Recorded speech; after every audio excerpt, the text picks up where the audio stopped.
Sportscast presents Hoops Talk, hosted by Alabama basketball legend Erwin Dudley and sportscast contributor Ryan Krista. All basketball, from college basketball to the NBA. Listen to Sportscast Hoops Talk on digital radio, on the app, on your smart speaker, on Twitter, YouTube, Twitch.tv, and Facebook. Sportscast Hoops Talk.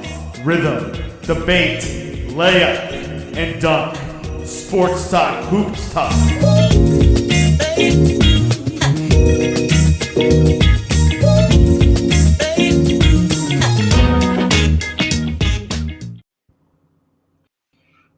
Welcome everybody to Hoops Talk. Today is April 10th, I think, or 2022. April 10th.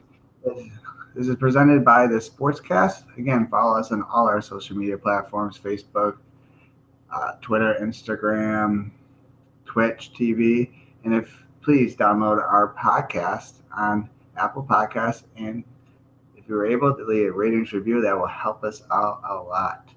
Today, we're joined by our usual suspect, Mr. Erwin Dudley, former Alabama and European basketball player. Myself, Ryan Krista. Let's get going. Well, how you doing, Erwin? Great, man. What about you? Not too bad. We just right at the beginning of it, we just finished up, the college basketball season, but now we really heat up with the NBA as we start the playoffs. The most important part of this season. Yes. First, before we get into the NBA, and what was your thoughts on Monday's championship game between Kansas and North Carolina, where Jayhawks ultimately won? I mean, I thought it was a really good game. North Carolina, they played really well, especially in the first half. Coming down the stretch, it was about 15 at the end of the game, and they didn't have enough to keep the lead. Love, the point guard, he had been playing well, in the previous game, but just coming down the stretch of this championship game, he had so many baskets that he missed, and that I think that kind of helped. Well, I know helped Kansas out a lot, but he played his best. Especially dealing with the sprained ankle.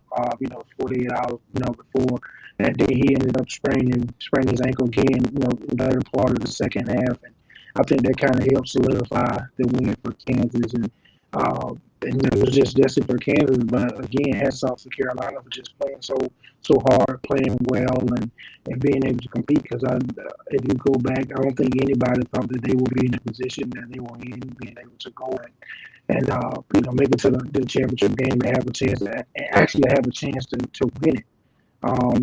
Nobody thought that, but they came out and they played really, really hard. And, they gave Kansas everything they wanted, but at the end, I think Kansas just had a little bit more in the tank, and they just had the talent level just kind of took over for Kansas at the end. Yeah, absolutely. It's kind of a roller coaster game. First few minutes dominated by Kansas, went up 7-9-0, and then all of a sudden North Carolina, they combination, it was kind of a balanced scoring, effort. I think all 5 starters may have gotten into double fit. They didn't have, they weren't relying on, one player, but, everybody's getting the action, getting up and down the court. It was, they're really hitting on all cylinders. Kansas couldn't get any rhythm offensively, where was a 16-0 run, it was a tied at 22, and they went on a 16-0 run. It looked like that was it. That was a haymaker. Yeah. And, going to half, a 15-point game. Did you think Kansas was going to be able to come back, or did you really? I mean, when you're in any type of game, especially a championship game, if it's the first half, and you have a whole nother half to play. Adjustments are made by coaches, or especially the good coaches. So adjustments are made, and so for them to hold and sustain that lead, it would have taken a lot more than those 5 guys that North Carolina was playing with. Even the kid Johnson kid, he came in and gave them some crucial baskets that nobody expected. Puff Johnson. I mean, he played well for him. I mean, I know people saw when he got elbowed and in the stomach and he was going up there. I thought it was just because he was playing so hard, but he got caught an elbow and that's why he was down. But it would have taken some more contribution from other guys off the bench. And like I said, their rotation was just so short. If they probably had one more player, then I think that would have made a huge difference. Huge difference in North Carolina would have won the game versus Kansas. But again, if you look at it though, like I said, Kansas just had more talent, and it was going to take a lot for them to win. But if Love had been on, because like I said, he was going to the basket, he was missing a lot of easy layups and stuff that he normally makes, some shots that he normally takes and make, that he made in the previous games. He knocked those down, but then coming in, championship game night, he just wasn't able to make those shots, and they just spoil the sports and sports in general. I mean, one night you're on, and then another night you're off. So, you can't predict what nights you're going to be on and what nights you're going to be off. But at the end, you just have to kind of just play, and you just have to kind of adjust and adapt to each game because every game is going to have their different obstacles that you're going to have to face, and you just have to kind of have to battle through them and go from there. Yeah, I think Bill Self, being the veteran coach he was, made the necessary adjustments at halftime.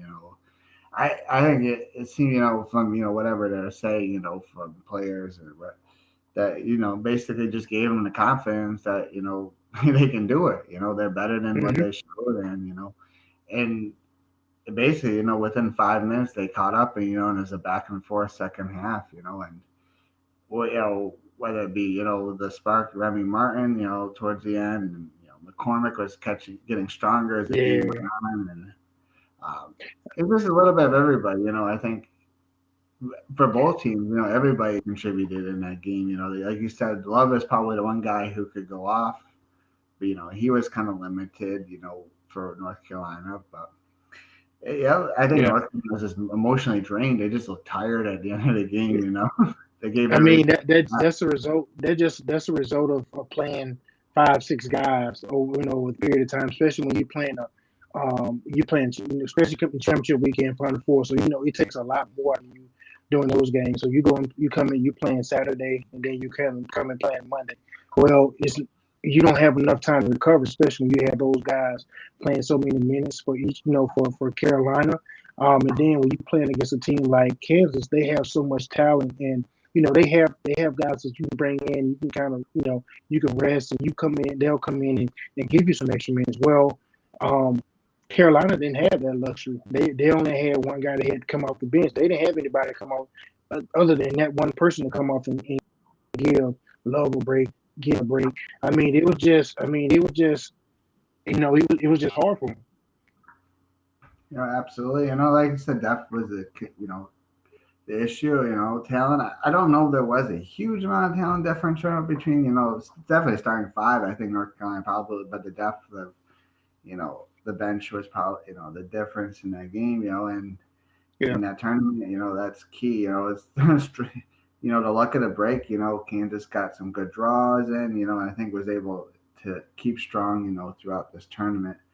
In North Carolina, whether beating Baylor, that was an exhausting game, to the emotional high of last Saturday night against Duke, to go back and, I think they used that early on to propel that, but kind of ran out of gas. But kudos to Kansas, and championship. What's interesting for me at Kansas is it seems like the NCAA and maybe the FBI has been able to knock down all these Adidas schools. But there's this elephant in the room with Kansas, and this is what I get with Kansas is I don't think this was Bill Self's most stellar team.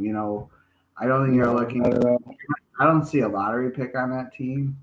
They were able to get Remy Martin from Arizona State. Akaji. Was it Akaji? I think he's an NBA player. I just don't know. Yeah, they got him as a first round pick. Yeah, I could see him being a first round, but he's not like a surefire lottery. Oh yeah, I agree with that. Yeah, I think in past Kansas, they didn't have a Joel Embiid, which is, a guy, we'll talk about later. But, Hmm. um, and I think a lot of that has come down to they're not able to get those elite blue chip players because of the potential of a scandal. Because anytime, I think NCAA anytime could just knock them down like they just did to LSU. So it'll be, I think the getting a championship now is probably good for Kansas because I think anytime right now, Bill Self and a program could get a call. I mean, Hey, to me, it's I unfair was, that there's a direct correlation, like effect that they got from the Adidas and the runners. And his poor Oklahoma State, had us on sanctions this year because of a coach, years ago who, yeah, and the years head ago. coach at the time, didn't knew nothing, and now these guys are getting penalized for it, and I just don't know why like the NCAA is like holding back on Kansas here. It's just kind of a mystery to me, but we'll I see. mean, it could be because they're blue blood, but I talked to I don't one know of what my they friends. say, like when it comes to basketball, you need those blue bloods to be good. It's Yeah, that's what made this NCAA yeah. tournament. We had the St. Peter story, but at the end of the day, we had a final four Hmm. teams that had multiple championships. So that's kind of a sign of this great NCAA tournament. But that's kind of the we're closing the book on this NCAA season. And we're moving on. Now NCAA just we got a lot of everybody. The feeling out process of either heading to the transfer portal, which every day, and I know Man, you're they going to got so hard. that now that's one thing. That's one thing that man, it's just kind of crazy though. Like you see so many kids like just transferring just to say they're transferred, and it's fine, for kids if you want to transfer, but like somebody said, whatever happened to getting in a situation and grinding out and being able to figure the situation out. Like you have guys that are transferring.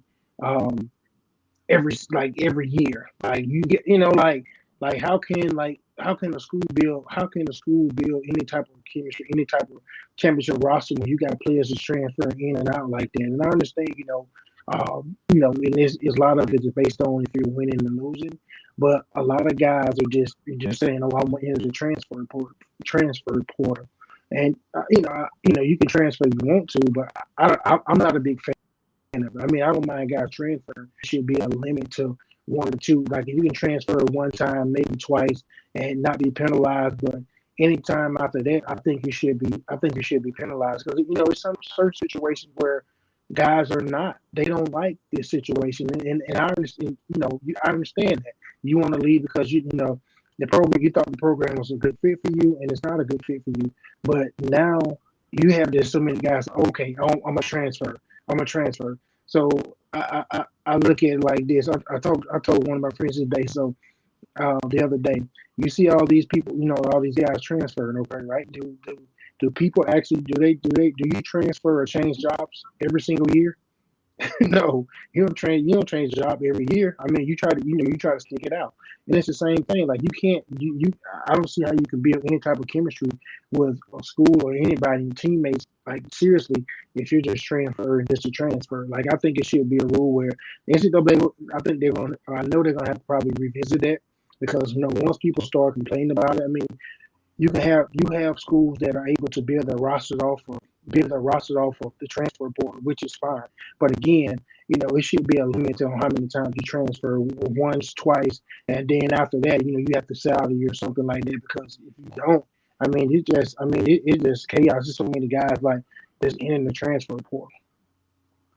Absolutely. I think a one-time free transfer would, kind of, you ever got, pick a school, you didn't like the fit, coach changed, whatever, but you got guys, 3 years, three schools, and just the strength of basketball, it's hard to be a fan because, when, you don't know who's on one team from another unless you're like daily, looking at the transfer Hmm. portal.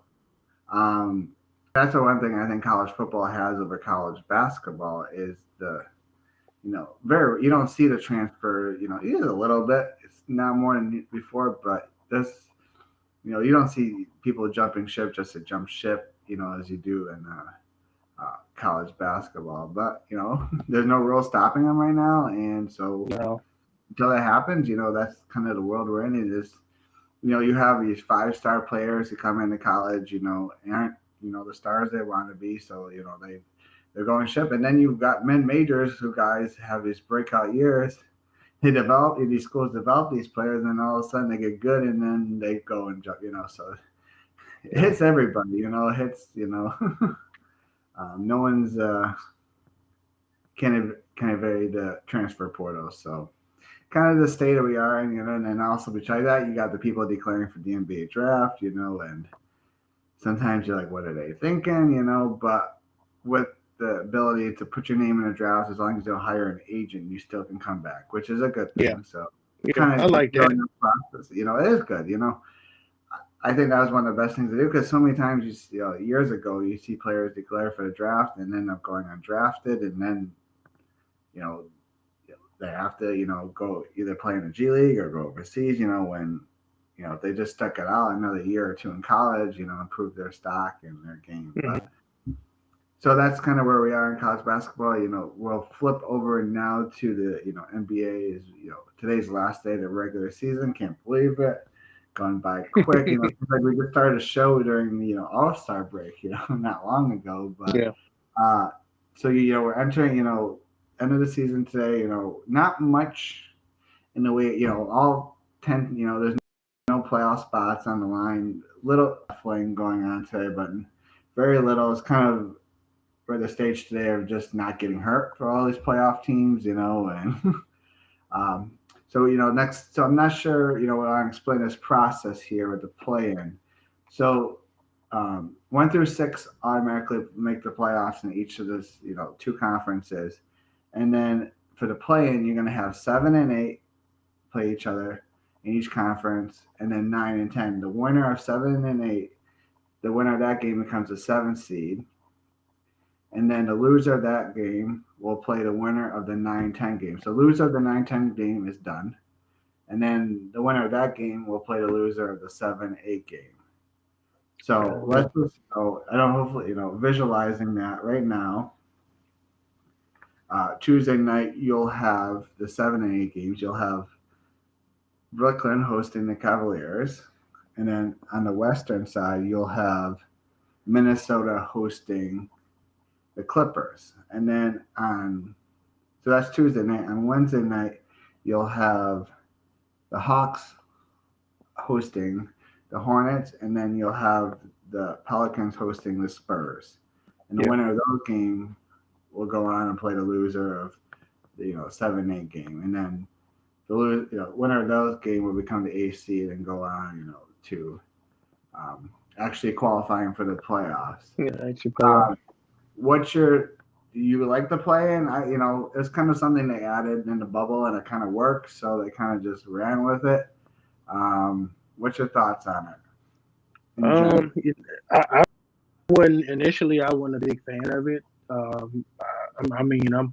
I'm all for, guys are, they're playing 82 games for the season. I know a lot of guys, they miss games during the season for COVID injuries or whatever it may be. But just to add an extra game in, I thought it didn't make any sense. But now they're coming down to the end of the season. I mean, the teams and the players are actually looking forward to it, because it gives them another opportunity to be able to make the playoffs, and it also creates a lot of action, a lot of interest, for fans. Fans are really into it as well. A lot of the players, they're looking at this as, like I said, another way for them to get into the actual playoffs, and so they're taking it serious. If you watch some of the teams, they're actually competing now. I mean, you have some teams that they are actually not players, but those teams that are actually have a chance, like I said, this 7 through their 10 slot, they're actually playing basketball, and they're gearing up for Tuesday and Wednesday night. So I think it's good. Like I said initially, I wasn't a big fan of it, but now I think it's a good thing.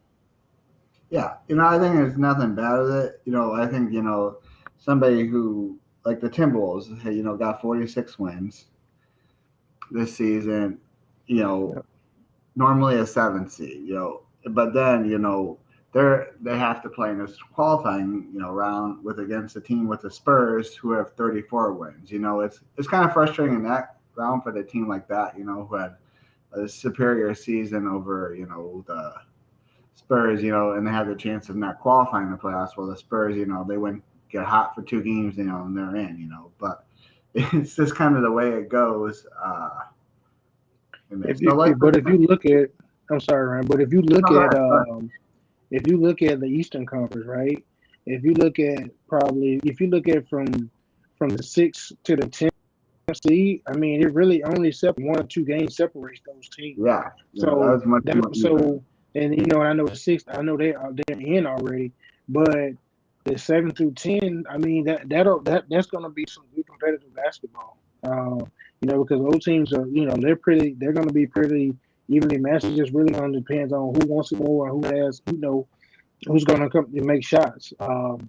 Man, that's going to be that Brooklyn Cleveland game should be a good game. But if Brooklyn don't watch out, Cleveland can definitely get them. Cleveland has been playing really well. Yeah, Carlos, he's been playing really really well. yeah. I think Cleveland helping out. They got Mobley back. They still don't have Jared Allen back, which it hurts. So they got one of their twin towers back. Mm-hmm. Then you got that, and you have a veteran guy off the bench like Kevin Love. Today, I think 15 minutes of play at 32 points just because of his ability to shoot the 3-point ball. So you got different factors in there, like you said. Garland, Levert are scorers. I don't. If Brooklyn's playing well, they're probably moving on to the playoffs. And then you got impending matchup. If they are winning that first game, looking at a Brooklyn Milwaukee series, that that's a dangerous 2-7 Mm-hmm. matchup. But so what's your thoughts? Just in general, let's break this down. Who are your 2 teams you think are going to come out for out of the Eastern Conference when it comes to the play-in? Out of these 4 teams. I'm gonna go with, bad as I want to say Cleveland, I don't think I'm gonna go with Brooklyn because Yeah. of KD and Kyrie. I'm gonna go with them, and then I'm gonna go. I want to go with Charlotte, but the game is in Atlanta, right? Or Yeah. no? So the first game would be in Atlanta, and then the winner of Yeah, that first game game in Atlanta. Then will play in either Brooklyn or Cleveland. yeah, so I'm gonna go with Atlanta, man. They play good at home. Trey plays well at home. It's tough to win there, and Charlotte's been playing well too. But I I'm mean, going with everybody. Houston. Yeah. Like you said, the Eastern Conference from top to bottom, there's a 10-game difference. Mm-hmm. Charlotte's 43 games. Well, Miami's 153. So Yeah, exactly. Yeah. So the it's conference. so I Go mean the talent differential. I could look at whoever the 8 teams that qualify, and I'm going to throw out one team I think is peaked in that too early, and that's Chicago. I think they're falling fast. Oh yeah, they fall. I mean, they got injuries too. Injuries, So that's even another Lonzo thing. Ball, I think there's hope that he would come back before. Now he's done for the season. But other than that, I mean, Brooklyn qualifies. I mean, that's a day.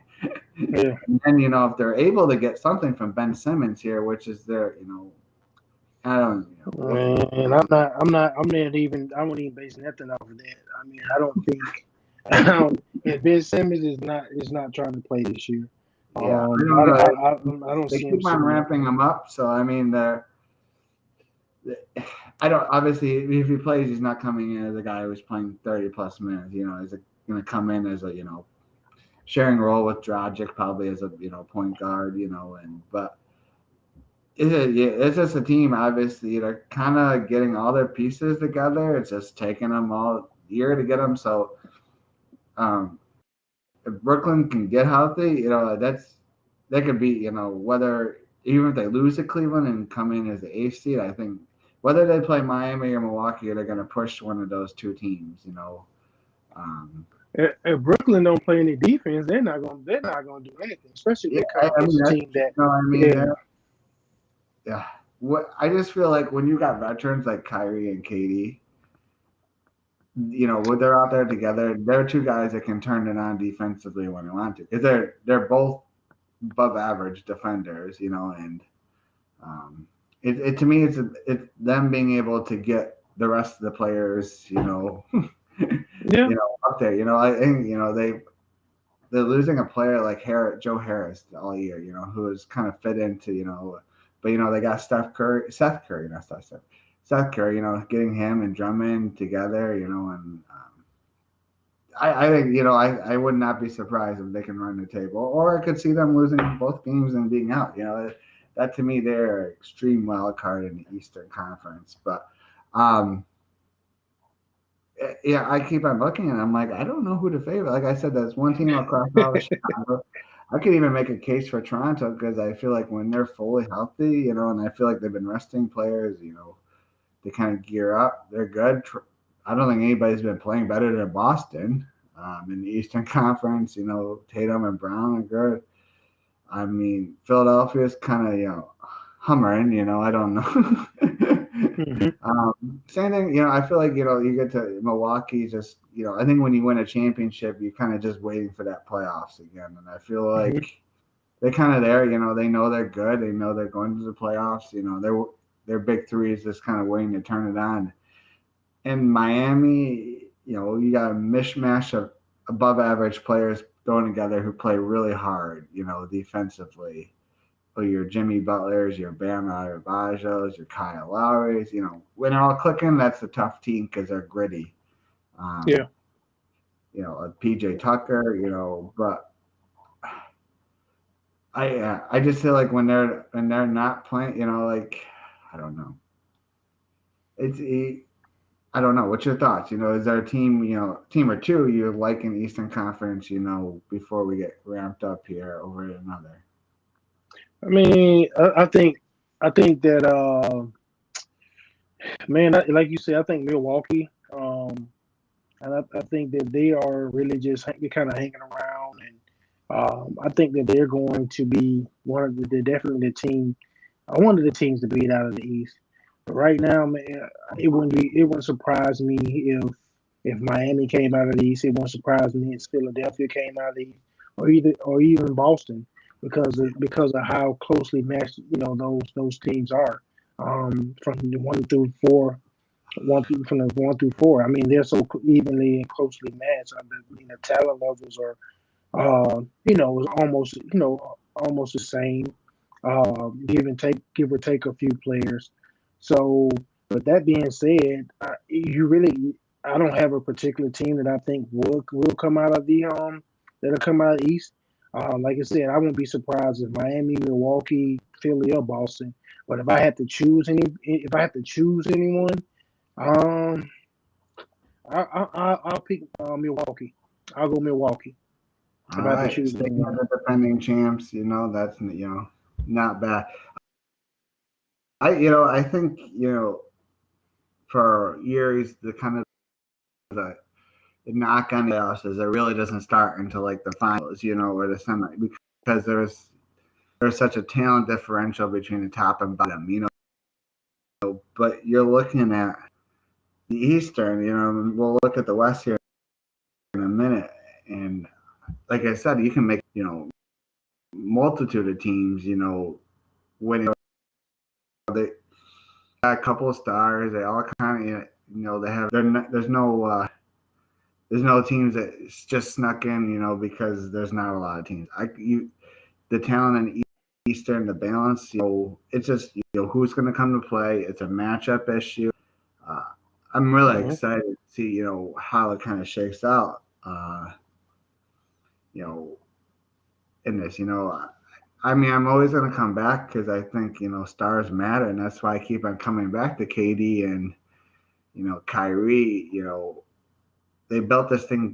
They wanted to play together because they want to win championships. And Yeah. I know they lack a lot, but the same thing you could say about Philadelphia. You know, they beyond, you know, Harden and Embiid, you know, who they lack, you know.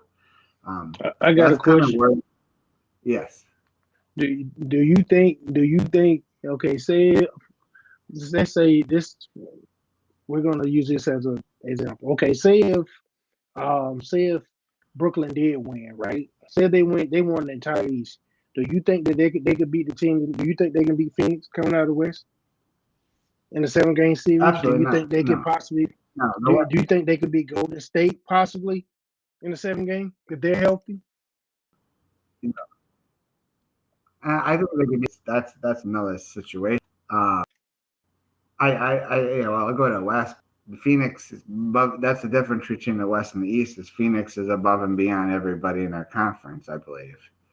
Where in the East, you know, Yeah. like I said, 1 through, I don't, other than I think any of the teams that come out of the play-in we just spoke about, they might be able to win one series depending on the matchup.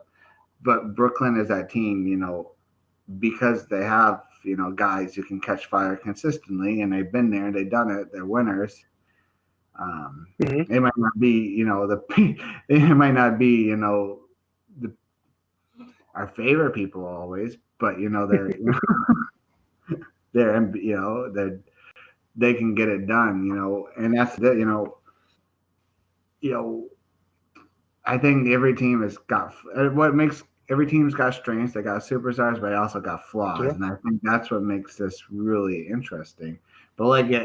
I could go definitely hop on that Bucks bandwagon because they got the premier star, and obviously, Antetokounmpo, and they got good secondary players in Middleton and Holiday, and then they got depth, role players, a Brook Lopez, a Pat Connaughton. Bobby Portis, players that will come in Good and role players. Yeah. know their roles and they hit shots, and that's what they do. The Bucks do. They hit their open shots. When they hit threes and build it around. As long as they can build this, where Antetokounmpo can drive, draw those double teams and then kick out. Where he doesn't. They have to rely on him hitting the open shots. Or the jump shots, they're tough, and that's why they won the championship because everybody knows their role and does it well. And it's a team I think also that kind of will ramp up their defense and their toughness as we get going on in the playoffs. Again, the Celtics, I think they're rolling for a while, and they obviously Tatum and Brown carry this team, but you got another veteran player like Al Horford. Losing, Robert Williams, which is kind of the anchor of their defense, that hurts. That his ability to rim protect. They're not going to find another player like that. So, well, they got him. They make it out of the first round. They got him back out of the second round. Yeah. But the problem is, I don't know if they get out of the first round. Without him. And then. Well, yeah, Stars got to step up. Jaylen Brown, Jason Tatum, they got to step up. Absolutely. So let's go down to 1 second to the west side. What's your thoughts? Again, with the Brooklyn Nets on the east, I think the equivalency of that on the west would be the Timberwolves. A team with best offense in basketball when they're clicking. Yeah. I think they got the best offensive coach, Chris Finch, who is kind of the mastermind. I don't know if people realize that he was kind of the mastermind of everything the Raptors did offensively to win the title. He was the guy who kind of put it together. Long-time assistant coach, so when they fired, Ryan Saunders last year, early on in the year, organization basically the thought was that Chris Finch was going to get hired by somebody sooner or later. So let's just hire him mid-season, which you don't ever see. You usually hire an intern coach on your staff, to finish out. They went out there and they said this is the guy they want because they believed in what he. You believe in what he did, and it took a while, even early on in the season, but when they got healthy with Towns and Russell and Edwards, this is a team, who can light up the scoreboard. It's just a matter of getting enough stops, Mm-hmm. to win. My general thoughts, if you're going to make a run in the West, this might be the year because, the Warriors aren't themselves right now. We don't know what you're going to get from Steph Curry when he comes back. Even with Klay Thompson, you haven't seen, strength, Wiseman, what you're going to get. And also, next year you're going to get a full Clippers back, with Kawhi. I hear rumors that they make it far enough, Kawhi may come back. But, Paul George is back, but there might be enough, maybe they get into the playoffs and win a series. But next year when they get healthy again, that's another tough team. You got to think about the Nuggets. Nuggets probably won't get Murray back this year, but what they're doing is Jokic and he gets his, wingman back. He's doing it all by himself pretty much right now, and he gets Murray and Porter back. That's another team that's going to step up their level. So if you're a Dallas, if you're a Timberwolves, this is your year if you're going to make a run at it,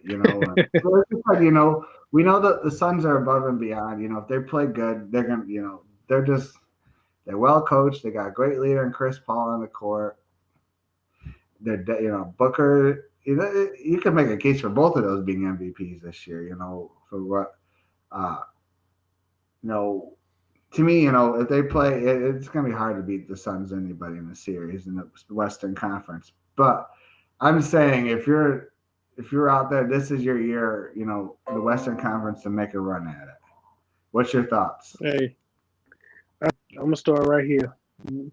Joel Embiid MVP. To start off, like go ahead, Yeah. go ahead and give him the MVP. Again, going back to what you said about Golden State. Like you said, they've been banged up. Draymond missed a bunch of games and he's back now. Steph is out still. I think he should be back. Maybe the first round of playoffs or whatever. I think the first round of playoffs.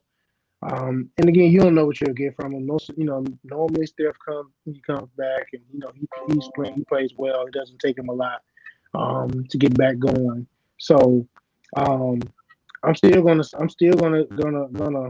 keep Golden State up there just because of them having Steph and he'll be back. I know Clay he's been playing some pretty good basketball. He's had his ups and downs, which is to be expected. Wiggins is still been playing. He's been playing well. So you have that extra guy that can play that can come in and give you firepower and play well for you. And you got I'll give you Kuminga as well. Kuminga's been playing. He's been playing well for the team also. But the one guy that I think that can definitely continue to elevate his game and definitely give them a little bit more hope is Poole. He's been playing lights out this year, and they're gonna definitely need him coming down the stretch once they start their playoff run, their championship run, and so they're gonna need him to step up and continue to play well. They play better than what he has been playing. If you go and look at Phoenix, like you said, Phoenix is the clear cut favorite. They're playing basketball team better. They're playing defense. They're sharing the ball. They're playing defense. They're not allowing guys to score on them. So with that being said, they're doing a lot. They're playing the best championship basketball of any team in the NBA, I think. I like Phoenix. I like Phoenix. I know you mentioned Dallas. I know you're a Dallas Mavericks fan, and I'm not I like Dallas, but I don't like them. I don't like them to really. I like them, but I definitely don't think they'll be Phoenix. But I like them. I like them to win a series, but as far as them making it to a championship game or even going to the Western Finals, I don't see it. I don't like them that much. and I know them your boys, but I just don't see it. I know. You know what? Yeah, you make good points. I think Golden State put together. Yes, they're going to make a run. Dallas is a team. I think the 4-5 matchup playing against the Jazz. I think most people, with me, as Dallas, they just want to win a series. It's been since 2011. It's Dirk, Yeah. Won a championship. They haven't won a series, so it's just let's get that done. Let's win a series, and we'll see what happens. Because you win a series of 4-5. Next round you got the Suns, and we know that's going to be a tough matchup. So that's kind of tonight going in. They win, and the Warriors end up losing to the Pelicans. They could end up at the 3 seed. So you end up with a tougher matchup because you'd be playing the Nuggets in the first round. But then you get the Grizzlies next. But the thing is, we'll go back to the Jazz. Is a team that has high potential. When they're clicking, their depth, they can shoot. But there's something bad going on down there in Utah. There's no love lost between Donovan Mitchell and Rudy Gobert. That's an impending divorce coming in the offseason. They miss Ingles. That's what they do. Yeah, They miss Ingles. They miss yeah. Ingles. Actually, you can see him coming back next year. I think he really wants to. He got traded, because he was set out and they needed a clear roster cap money. But they're not, kind of the Chicago Bulls of the Western Conference. Just there's too much going on to kind of put them, up there as a favorite. And then we haven't talked about, Memphis, the surprise team in the NBA this year. I think they're just ahead of the schedule. What they did this year to, although, you could say John Morant, which he's great. He's borderline MVP guy in top 5. But they had an insane record without John Morant. He missed a lot of time. He did. And He did. Yeah. I know most people couldn't name the coach of the Memphis Grizzlies, Taylor Jenkins, but props to that man there. He's built a system. They all run it. They're the fastest team in the NBA, whether John Morant's out there or not. Tyus Jones, props for being the best backup point guard in the league. They get things done, Memphis, yeah, you're right. They're getting stuff done. But now it's coming down to the playoffs. And when you start talking about the playoffs, you need guys that you need some there. All those guys that they have on their roster right now are, they're young guys. They're good. They play hard. They play well together. They share the basketball. They play defense. But again, when it all boils down to it, you're gonna need some experience in the playoffs. I mean, when you start talking about the playoffs is not the same type of basketball that you see during the regular season. Guys play a lot harder in the playoffs than they do in the regular season. Like it or not, and games are officiated differently as well. So I'm interested to see how Memphis how they start off. But I don't even have them come to get. I don't even have them. I'm gonna go on a limb, so I don't even have them winning the first round. Yeah, I mean, you have a series potentially against either the Clippers or the Timberwolves, and like we said, Timberwolves, great offensive team. Yeah.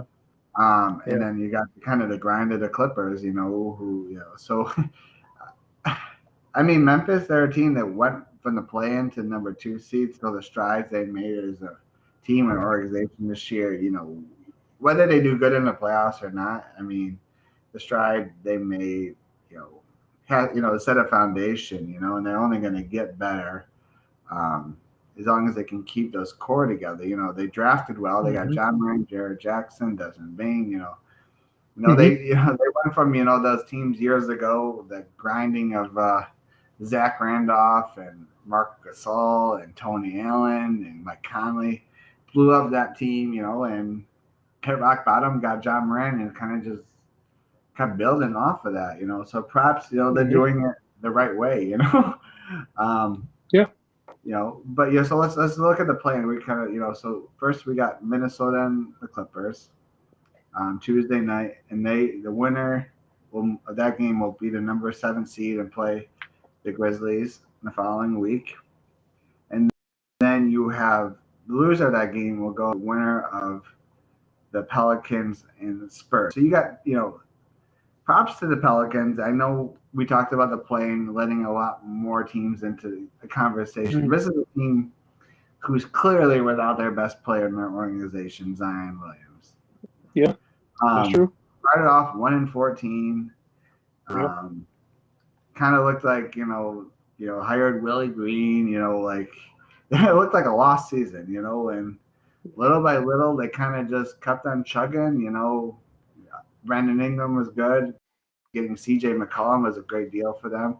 In short term, I'm not sure, it gave up some assets, we'll see if they want back, Josh Hart or something like, player, but it kind of helped them get to that point. I think they really just wanted to get to this point, making the play in, kind of build from there. So, against the Spurs team, who was doing all they could not to get there because they lose a draft. One of their draft day trades, this year will be out because they make it to the playoffs. So we'll see what happens.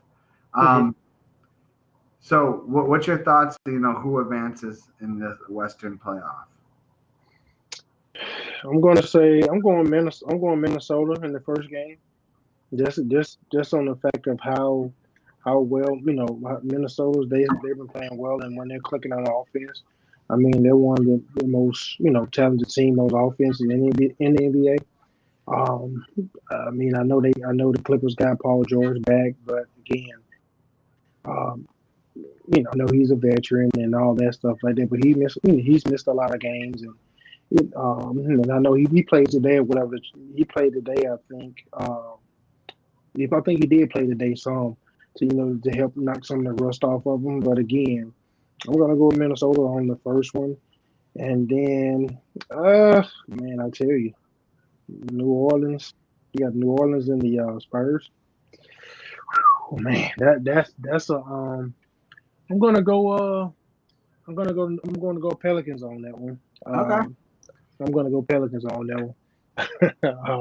I mean, they're playing. They're really playing good basketball, and I think they'll be. I think they'll be full strength when when they start off. And like you said, I know they're not. I know they don't have their best player in Zion. But again, they still have enough offensive firepower, enough defensive firepower to beat the Spurs. The Spurs are not the Spurs of old. Of course, they have some young talent there, but. And I know they have Popovich, but again, I don't think that I don't think they have enough to actually beat the Pelicans. It'll be an interesting game, but I think I'm going Pellies, and I'm going Minnesota. Okay, and I think Pelicans, Clippers, see who advances to the eighth seed. Will be a good game. Like I say, whoever wins that game, that happens, we're gonna go against the Suns, and I think we've kind of mentioned. Yeah, we know. Yeah, we already know. Kind of old school NBA. We know what's gonna happen in the first round 1-8 matchup. I'm praying for I'll put this out there, praying for Chris Paul though, because normally like every time they have he has a really good year. And then it just comes down to a crucial point of the season.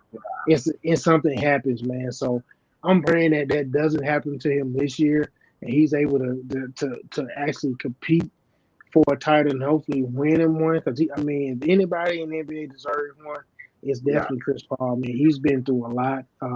He's the face of the NBA. He's one of the faces of the NBA. I say that. He's been around for a long time. He's played for a lot of quite a few teams, but every team that he's played on has been a competitive team. They've won, and he's been that glue guy to get everybody to kind of play on the same page. And so with that being said, man, if he deserves one. So I hope that he's able to compete and hopefully win a title, to be honest. Yeah, I just think the Suns in general are pretty likable. I think the story of Monty Williams and the heartbreak he's had in his life. Yep. Yep. Losing his wife in the car accident, and kind of this redemptive, finding, a new life here in Phoenix. Yeah, Chris Paul, I think, they did, there's the way they play, they're kind of, they hit you in waves, the depth of the team, again, when teams stick to their role and players stick to their role and don't try to do too much, and they get into it with quality people and quality, talent, like the Suns, they're tough. It makes it tough, and that's, like you said, last year it seemed like they were in the driver's seat of the finals, and Mm-hmm. it just they kind of woke So up yeah. the beast, and the Greek freak, went to a level that, no one could stop. I mean, Yep, yeah. that's the thing with it, that NBA and basketball in general. When you've got that one guy like a, you know, Giannis Antetokounmpo, who can go to levels that no one else in the NBA could because of his athleticism and his strength, and it's what it is, and that kind of, derailed the Suns, chances at an NBA championship. But I think, like I said, I'm looking at the West, and I don't see any roadblocks for them. Yeah. In the East, we talk about the balance and parity and the good team depth of good teams. I'm not saying there's any bad teams in the West, because you can make a case how any of those teams can win a series. But Yeah. there's a difference between winning a series and doing it for 2 months in the NBA playoffs and the grind, and that's the difference, I think, in the Suns. But you catch fire in a bat, never say never, but we'll see. We got a question too. And the question is, how deep can the Warriors go? Oh man. It's a loaded question because it all depends on health, I think. Yeah. It depends on health. I think. Yeah, I let's definitely think break they. it I down, definitely think they can go to the Western Conference.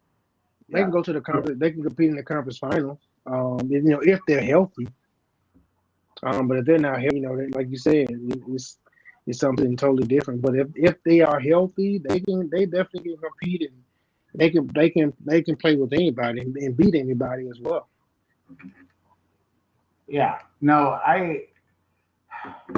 so you have a matchup with the uh, Nuggets in the first round. So, obviously, with Denver, you have a one, you have that one player, Jokic, to really you got hone on. And I don't, Draymond Green's a great defender, but I don't know. He ain't that good of a defender. He's a good defender, yeah, You but he ain't know, that good. Yeah, yeah. yeah, Ain't nobody been able to stop him all year. And trust me, Draymond is not. He's not no, gonna stop him in the playoffs or whatever. No. you know, eh, again, Jokic 27 points a game, 14 rebounds, 8 assists. I mean, that's great. That's a lot. Yeah, I mean, yeah, we talked about. I think we're both in agreement that we'll give the MVP to Joel Embiid, 30 yeah, scoring title, 30 points a game. yeah. But I mean, it's hard not to. You got to give a double take to Jokic, for like we said, he doesn't have that running mate guard, to go with, and No. most of the year Embiid didn't have it either. Um, Yeah. and he's got, got Aaron Gordon next to him, which helps. But I mean, Yeah, it helps him out a little bit. he's not an elite level player. If he's elite level, Orlando wouldn't have been trading him away so easily. But I mean, you look at the rest of these guys. Will Barton, good player, not great. Um, Morris, point guard, good, okay. And then Jermichael Green, stretch four, okay. Yeah. I mean, a guy who I think has actually kind of came to the forefront and been decent is, Demarcus Cousins. Yeah. Yeah, but again, they kind of play this, he's kind of that depth player, but Yeah. they just don't have the guard play. So, I mean, we go back to the Warriors, man. Curry's healthy, Thompson's healthy. They they probably move on, and facing, But again, I don't. That's all I could guarantee you. The Warriors at best is getting to the next round. After that, you don't know. Yeah, you're right. I mean, But I'm gonna step out. I'm gonna step out and say that they can get to the conference final, Western Conference final. Yeah. I mean, again, so then you win that, you're going against the winner of Memphis and either the Clippers or Timberwolves. So obviously they could be either any of those three teams. Mm-hmm. But I don't know. Like I just I've watched them. Us with Steph Curry, without Steph Curry, it's not the consistent Warriors team that we're used to seeing. No. I mean, something's just off, even when they're winning. It's just for a year. We'll throw out last year. They had injuries up the wazoo. So we'll throw out last year. But you're looking at the.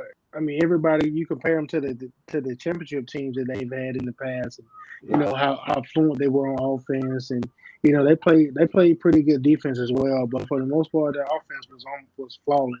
But then to keep that up year in and year out, and to add players in every year, different players and stuff, and getting them to buy in and being able to play, have the same type of chemistry that you would have, on a consistent basis. Man, it's hard.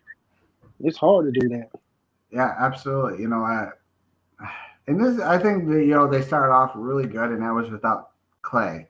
And it's this like, okay, when Clay comes back, they're going to be unstoppable. And I think, asking a guy who's missed almost 2 years of basketball, to come back and play the elite level that Klay Thompson is, goes off. But they've without Clay, you kind of had the emergence of a Jordan Poole, so you found some depth there. Like I was talking about, you need Draymond to be kind of harness that defense, and eventually, Draymond's a good defender, but what Draymond does as a team defender, that's his difference, and that's when the Warriors, at their level. So to answer the question, I say they win one round.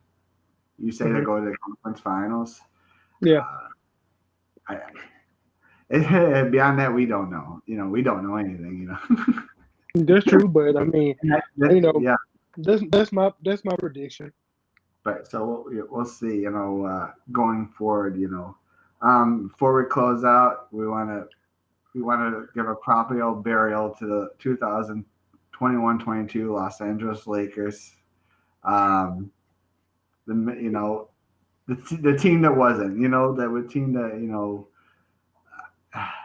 all those poor people. On paper, we look like, like one of the best teams ever put together in NBA history. But when you put them all out there on the floor, I mean, it's a lot. It's total chaos. One of the big reasons, for our, lack of success, I think, was AD being hurt and missing a significant amount of games, and that's one thing that they're gonna have to address, especially coming in, in the off season, and whether they try to move him or keep him. They're gonna be very interesting. And then going down to Westbrook. Do you keep him? I think his salary is like $45 million or something like that, $40. So it's a lot. It's a lot of money. They're going to have to pay him, and this is probably one of his worst seasons that he's had in the NBA. I mean, he's averaged 18 points, and I forgot how many assists. But I know he averaged 18 points. I mean, and that's not bad, but for a caliber player like Russell Westbrook, I mean, you expect a whole lot more from him, and so it's going to be interesting to see which way the Lakers go. I know they're talking about getting rid of the coach, and so, which I don't think is the answer. I mean, I've heard somebody say that they're thinking about getting Doc Rivers and all that. I'm like, it's not the coach. I mean, this guy just won a title a couple years ago. you don't fall off that fast. I mean, it's just the chemistry of the players, whether they didn't mesh right. The guys, that you do have, they're older, they're old, and they're not contributing like you thought like they would contribute. And then also too, you had a bunch of guys that are hurt that hadn't even played. Like, they had got Kendrick Nunn back. I mean, you saw what he did, how he played in Miami, offensive weapon at all time, but he's been hurt the entire year. Trevor Ariza, I mean, same thing with him. He came in and played a few games, and that was it. I mean, LeBron, of course, he missed a few games, but it wasn't it wasn't that many games that he missed. But he gave it, what he could. But again, if you have a team like that, because they're older, you have to play really good defense, and that's one thing that they didn't do. They didn't really play good defense, and that hurt them. Yeah, absolutely. We could give a laundry list of reasons you just said, and I agree with all of them. They took a swing with the Westbrook trade and gave away a lot of assets for that too. And they could have. Took on a huge contract. But now I think the problem is now you to get rid of Russell Westbrook, which is I think they have to. Yeah, they have. Who's going to take that? You have to give up more assets to give Russell Westbrook up. So they're in a rock and a hard place. I think that's the tough part for the Lakers organization is there's no easy fix. Easy fix is that you still have LeBron James, you still have Anthony Davis. So you have a foundation at least for next year. You're looking at your best player overall. Besides LeBron, the second best player is probably Malik Monk this year, and he's a free agent who took a really nice deal for you guys, player friendly. Now you're gonna pony up them, which you probably so everything starts with like you said, whether you agree or disagree, they're gonna fire Frank Vogel. That's done deal. And then you have to get rid of Russell Westbrook, and then you've got to go out there and you got to find go out there and find veterans that mash up. It's a lot, man. It's a lot. So, when you got players of their capability, LeBron James and Anthony Davis, you can't go out and do what the Grizzlies did and take your time and acquire young talent. You got to go out there and win. LeBron, man. LeBron is not he's not young. He's 30. He's not basketball years. He's old. He's 38 years old. So you have to look at right now. You got to do things for the Lakers to win now because again, he's still playing at a high level, but next year he may not be playing at the high level. So you're trying to maximize and trying to get everything out of him and trying to get the right players to surround him because again, like I said, he's not a young player. Yeah, so that puts the pressure on this off season. Yeah, of course. Yeah. So, obviously you're not going to move on from LeBron. You're not going to move on from Anthony Davis. I'd be not going to say never on that, but I'd be surprised if he did. So you got to go out, dump out the rest of the players, and recycle into more, try to get, That's true. Because that's what you're still, when you got old veteran players that make a lot of money, deservingly so, LeBron James and Anthony Davis. Not saying Anthony Davis is old. He's still, you got to get bubble Anthony Davis that he was the unstoppable, which he was, He just had to be healthy. Like he hasn't been healthy, man. Like this year, he was banged up. But he was banged up in New Orleans a lot too. But I mean, I don't know what it is. I don't know if it's an off-season program. I don't know in season. I don't know what it is. But he needs to find a way to stay healthy and invest in his body or do whatever he needs to do, man. Because he's a key part of any team's success. Yeah, they don't grow on trees, You're right. You got you just gotta go out there and you gotta hit straight gold as they did a couple years ago, and Yep.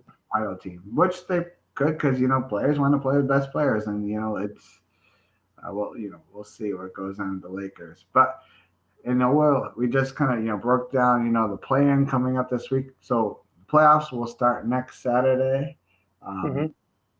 But before that, you'll have the playoffs again Tuesday night is the 7-8 games, and then Wednesday night you have the 9-10 games, and I think Friday night you'll have the eighth place qualifying games. So Gotcha. the losers from the Tuesday, the winners from Wednesday will play again on Friday to see who will be the eighth seed. So, and then you'll have a full look at the playoffs. It's going to be a grind. For the next 2 months to see who will be holding the trophy there. So Yeah, that's true. We said we kind of agree that the Eastern Conference is tight. The Western Conference, you have more options. Less options. We're more top heavy with the Suns and maybe a team that surprises us. Warriors or who's going to be there. Playing the Suns in the conference championship. Any closing thoughts before we close up shop? Oh man, I mean, like I said, I'm looking forward to to these play-in games. Just kind of see how they are. See, to see the format, see how guys play. I think they're going to play hard. I think I think it's going to be good for the NBA. Whatever. Which, like I said earlier, I didn't think it would, but it'll be really good for the NBA. And then one more thing I have is that a lot of people saw saw Dwayne Haskins lost his life tragically out in South Florida, in Miami. So just want to thoughts and prayers out to him and especially to his family, because I couldn't even imagine. It's a tough situation for them, and they talk about what type of guy he was. They showed videos where he had posted where they were down there training in Miami, the day before, and how he was just so happy, and guys were how they loved and how they loved him as a player, as a person. And so for something like that to happen, so tragic, man, it just my thoughts and prayers go out to him, and it just puts you in the mind that when you have your family and friends, just make sure you cherish them and tell them you love them, and don't take it for granted, because things happen each and every day, and you never know what happened or whatever. I have three kids or whatever, and I want to be here to watch them get married and have kids and all that stuff or whatever like that. I couldn't even imagine, he's a young guy, man. He's 24, about to be 25 years old next month. So again, rest in peace to him, and prayers to his family. And like I said, love your family, love your loved ones. You just never know. Absolutely. It's a sad story happening, in the NFL. Like I said, life is short. Only God knows how many days we have on earth. So, that's true. Yep. Only him. Yeah, it's a born again Christian. This is a big week. It's my Super Bowl week, Easter. So yes, sir. Hope that you rose again. And for that. So everybody enjoy the playing games. Enjoy NBA playoffs getting started, and until next time, again, download our podcast, give a ratings review on Apple, follow us, Erwin, and us on Sportscast and our Twitter handles, and we'll see you again next time. Thank you, guys.